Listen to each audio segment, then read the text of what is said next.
My name's Sarah Sherlicker. I have got 2 children. Edward is 3.5 and Tommy is 3 months old, and my husband's Warren, and when I'm not on maternity leave I'm a doctor at the hospital. I'm an anaesthetist. I've been training to do that for about 8 years. Well, we had Edward 3.5 years ago, and then the time came to start thinking about whether he needed a brother or sister. And unfortunately, we had I think we had one miscarriage when Edward was about 2.5 years old, and I dealt with that. I thought that's just one of these things. It's incredibly common, happens to lots of people. They don't always talk about it. So we just thought, well, we'll try again. And this time I got pregnant again, and we did a lot of praying for this baby with house group and with my family. But unfortunately, when I went for my 12-week scan, unfortunately that pregnancy had failed as well, and that was a lot more difficult to deal with because I felt 2 in a row was unfair, and we'd done a lot of praying. But as I've already mentioned, time went on, and we now have a very happy and healthy Thomas, who's 3 months old, and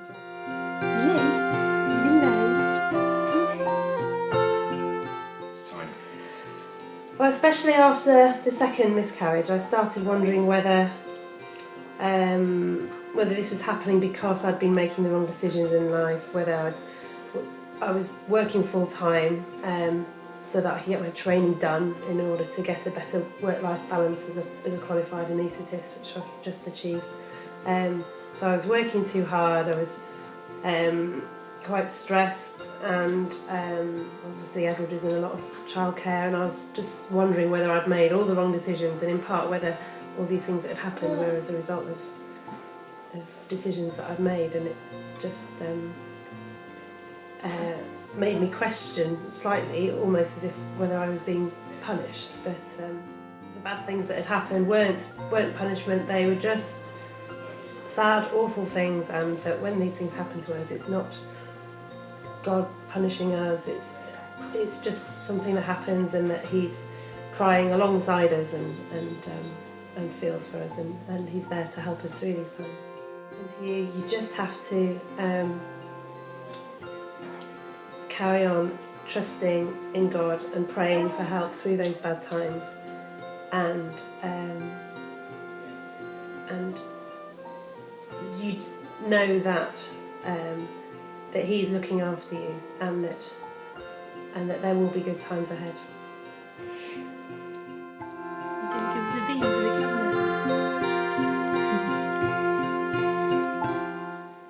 It's really strengthened my knowledge that He is always on our side, and He's always looking out for us and never wants anything bad to happen to us, and that when the bad things do inevitably happen in our lives, that He's there for us, and He's there to help us through those times.